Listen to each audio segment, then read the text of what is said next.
vamos a hacer un poco de presentación de la ruta.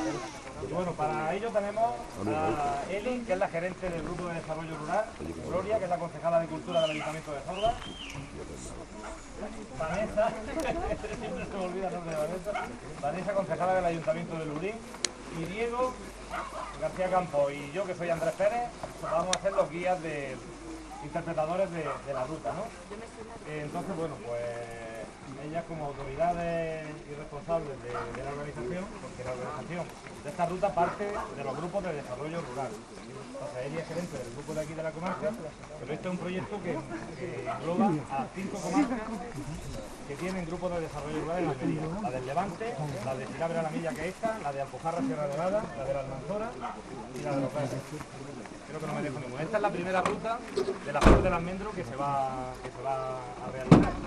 Pero la semana que viene hay otra en Albó, que hay que decir que son los pioneros en el tema de la Flor del Almendro. Aquí tenemos representantes de la asociación de Somos Albojenses, Diego y una buena representación de su asociación, que llevan ya 3 años haciendo rutas de la Flor del Almendro por la zona de Albó, Taberno, Oria, que es donde primero empezaron a... Pues yo voy a entrar ya directamente a lo que es la interpretación de la ruta, ¿no? Como bien sabéis, venimos sobre todo a ver flores de almendro. Y bueno, pues antes de nada, pues pediros disculpas un poco por el desbordamiento que ha habido, ¿no? O sea, yo sé que todos estabais impacientes por salir después de esta ola de frío a pasear un domingo y además por viendo flores de almendro.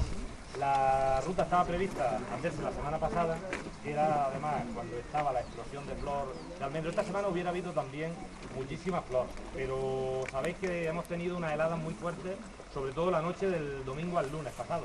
Aquí se alcanzaron 8 grados bajo cero, con lo cual ya veréis, sobre todo en la Mela, que el frío se posa más porque está más bajo, pues en esa zona hizo bastante daño, ¿no? Entonces, bueno, voy a hacer una pequeña introducción, que he hecho aquí una chuletilla un poco de lo que os vamos a contar. Pues vamos a aprovechar que aquí estáis todos juntos para explicar el máximo de lo que vamos a ver durante la ruta. Y luego vamos a hacer 3 paradas, una en las minas de la Mela, unas minas de hierro, pero como somos tantos no sé si llegaremos a poder agruparos a todos. Entonces, por eso no sé cómo a lo largo de la ruta ya iremos viendo cómo se va desenvolviendo, ¿no? Otra parada en la pintura rupestre, un abrigo de pintura rupestre que hay por debajo de la Mela, donde haremos la parada para desayunar un poco. Y luego subiremos a la zona del valle, la parte alta del Valle del Fonte, en los Ramos, que hay una encina centenaria. Allí haremos también otra pequeña parada y ya nos vendremos aquí a la barriada del Pilar, que acabamos aquí de nuevo, en la iglesia, donde como bien decía Diego, pues ahí será un poco el final de ruta y se contará un poco también de historia, sobre todo de esta barriada, ¿no? Una barriada que hay que decir que es compartida entre Zorba y Lurín. O sea, la mayor parte es de Lurín, pero creo, no sé si Diego me corrige, más o menos de aquella Casa Blanca para allá ya es Zorba, ¿no? Tenemos... Entonces, bueno, que es una barriada compartida entre los dos municipios, ¿no? Entonces, pues bueno, tiene varias, ¿no? Entonces, bueno... La tenemos compartida. Claro, claro. Bueno, es decir, el almendro ¿dónde tiene su origen? El almendro tiene su origen, como casi todos los frutales y casi todas las especies cultivadas, en Mesopotamia, en lo que es el actual Irán, más o menos donde situaba la Biblia el paraíso, ¿no? Entre el Tigris y el Éufrates. Desde allí se fue expandiendo por todo el Mediterráneo y llegó a España, se supone que de mano de los fenicios o de los romanos. No está claro, pero en esa época es cuando llega. En Irán está documentado que desde hace más de 6.000 años ya el almendro era cultivado, como una especie, ¿no? para la alimentación. Entonces, decir que bueno, llegó aquí al Mediterráneo, la zona esta, hay que decir que tenemos 600.000 hectáreas en España, os voy a dar algunos datos de superficie para que hagáis una idea. En Andalucía hay 180.000 hectáreas, la gran parte de ese cultivo que hay en España está aquí. Y luego en Andalucía, Granada es la provincia que más superficie de almendro tiene, seguida de Almería y luego un poco también en Málaga. En el campo de Tabernas, pues hablamos de una superficie de cultivo en torno a las 14.000 hectáreas. Y en Almería se habla de unas 74.000 hectáreas. Con lo cual tenemos también un porcentaje importante. Y este valle quizás sea el que acumule, no hay datos, estadísticas, pero sí yo estimo que entre 1.000 y 1.500 hectáreas de almendros. ¿Qué más comentaros? Bueno, estamos en una comarca además, como bien ha dicho Diego, que bueno, ha cambiado mucho la vida, ¿no? En los últimos 30 años. Hay que decir que en el año 1975 aquí había 21.000 habitantes, en los pueblos que componen el campo de Taberna y toda la zona de Pilar de la Vega. Y en el 1991 estábamos en 12.000, o sea, casi la mitad. Desde entonces la población está más o menos estable, hemos conseguido por lo menos estabilizar la población, pero no está habiendo una renovación y un aporte de gente joven, sino que la población la tenemos muy envejecida y eso es un hándicap a la hora de desarrollar actividad económica, ¿no? En la zona. Decir que los cultivos de la zona tradicionalmente han sido la tríada mediterránea, ¿no? Que eran la vid, el cereal y el olivo. El almendro, quizá en la zona del Pilar y la Mela, sea de los pocos lugares donde había cultivos viejos de almendro. Y de hecho vamos a ver algunos árboles monumentales de almendro que tienen más de 200 años. Fijaros los ejemplares más de dimensiones más grandes, que son además de una variedad tradicional autóctona de aquí, la variedad malagueña, que es además la que más apreciada por la zona y la gente es la que más le gusta, incluso más que la marcona, que es la que más fama tiene, ¿no?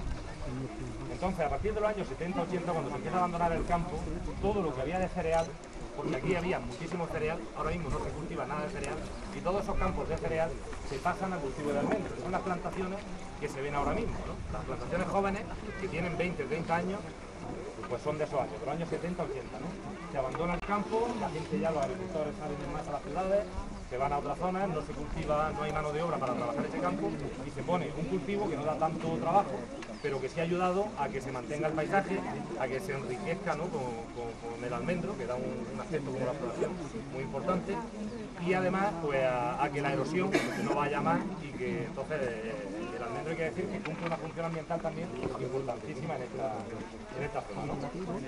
Comentaros que, bueno, entre las variedades antiguas ya he comentado que tenemos la malagueña y la comuna, que la comuna es una mezcla de muchas variedades, ¿no?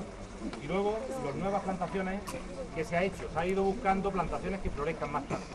Entonces hay que decir que aquí la floración de la malagueña empieza a final de enero, o sea, desde final de enero en este valle, concretamente en el entorno del Pilar, tenemos las mejores floraciones, o sea que si otros años queréis repetir, pues sabéis que desde el final de enero empieza la floración, además la más temprana aquí, en el entorno del Pilar, y luego va bajando hacia abajo, hacia la zona de la Mela, que es donde florecen los últimos almendros, por los marcones, los garrigues, los cerraduel, los guaras, hay una serie de variedades ya americanas y francesas que han llegado que florecen hasta mediados de marzo. O sea, tenemos más de un mes y medio de floración en todo el valle, ¿no? El máximo estaría a mediados entre el 15 y 20 de febrero, pero también oscila según los años. Porque este año, por ejemplo, a mitad de enero había ya bastante almendro malagueño en floración, porque no había hecho prácticamente. ¿Qué más comentaros? Las técnicas culturales del almendro. O sea, el almendro florece en esta época, vamos a poner el mes de febrero. Una vez que cuaja, si no tenemos la desgracia como este año, que nos cae una helada tardía que se lleve la almendra, pues empieza a madurar lo que es el grano. Conocéis el fruto del almendro, primero está como líquido, ¿no?